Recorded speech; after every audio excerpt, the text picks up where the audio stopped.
Pray at the Blue Cross, the place of great healing and grace. এখানে Apparition hill থেকে নেমে এসে শ্যামল এখন আইসক্রিম খাচ্ছে। আমার আগের ভিডিওতে আমি মেডাগোরিয়া সম্পর্কে, অ্যাপারেশন হিল সম্পর্কে বলেছি। আজ এখানে বলবো সেই অ্যাপারেশন হিলের থেকে নিচে নেমে এসে তার কিছুটা দূরে গেলেই আছে ব্লু ক্রস। তাও একটি ব্লু ক্রস না, দুটি ব্লু ক্রস। আমরা এখন সেদিকে যাচ্ছি, আর সেই সম্পর্কেও আমি আপনাদের বিস্তারিত বলবো। আর সেই সাথে এই পাহাড়ি এলাকায় মানুষ কিভাবে বসবাস করছে সেই ভিডিওটিও এখানে দেখাবো। আমরা এই শহরটির ভেতর দিয়েই সেই ব্লু ক্রসে যাব। দেখছেন কত সুন্দর এই রাস্তাটি দেখলেই মন জুড়িয়ে যায়। সেই সাথে এখানকার বাড়ি ঘরও অনেক সুন্দর।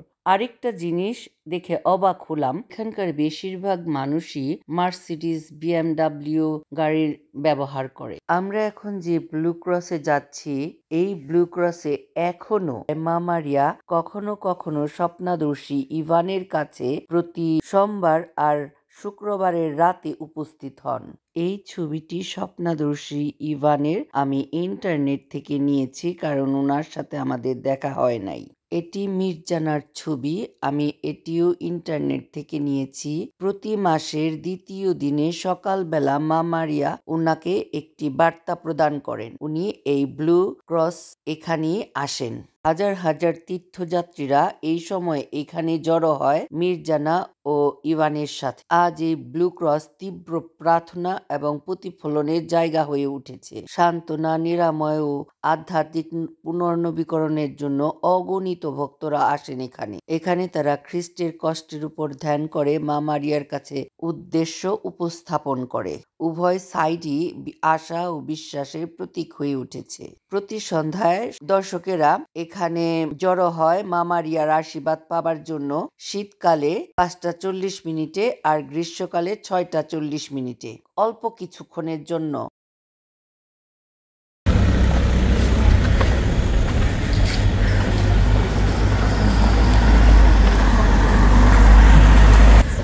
জলপি গাছ,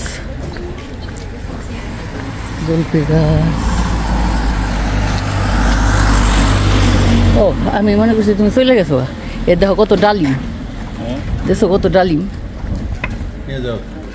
না পাকে নাই, ও পাকছি তো।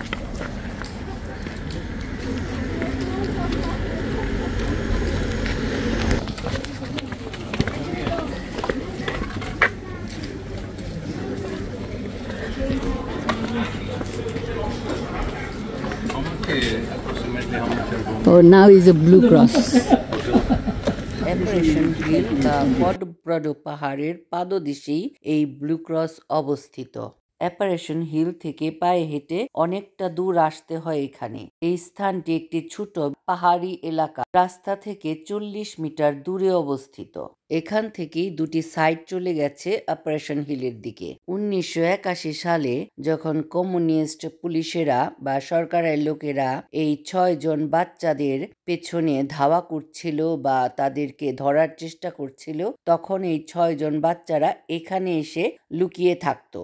আর এখানে তারা মামারিয়ার সাথেও সাক্ষাৎ করত। মামারিয়া সেই প্রথম দিনগুলিতে এখানেই তাদেরকে দেখা দিতেন এবং এখান থেকেই মামারিয়া তাদেরকে ক্রস মাউন্টেনেও যেতে বলেছিলেন।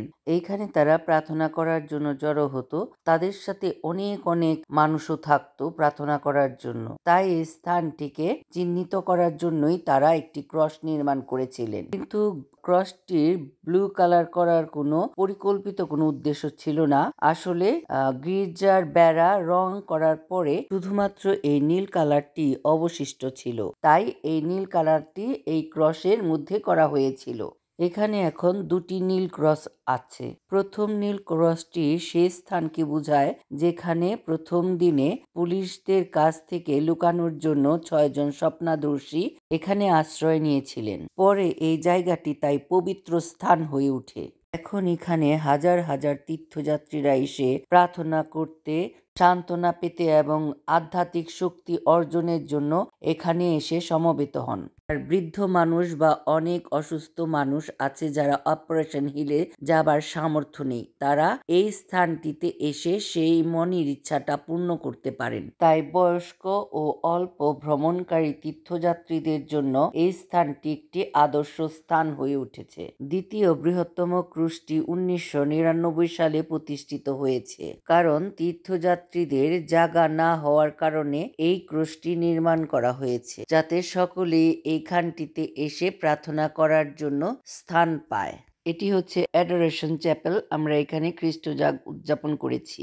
আর এই হচ্ছে আমাদের motel pension number 1, Saint James চার্চের অপোজিটই অবস্থিত। এখান থেকে আমরা রাত দিন যখন ইচ্ছা গির্জায় যেতে পারতাম, প্রার্থনা করতে পারতাম।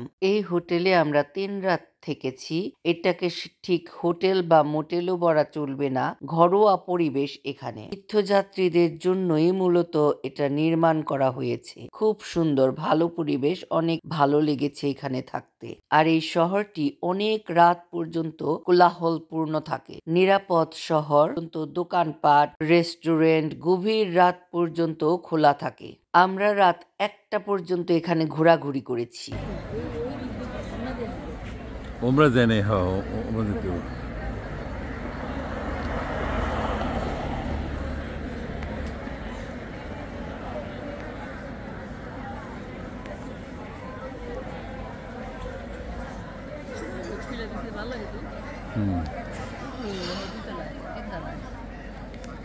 এই তো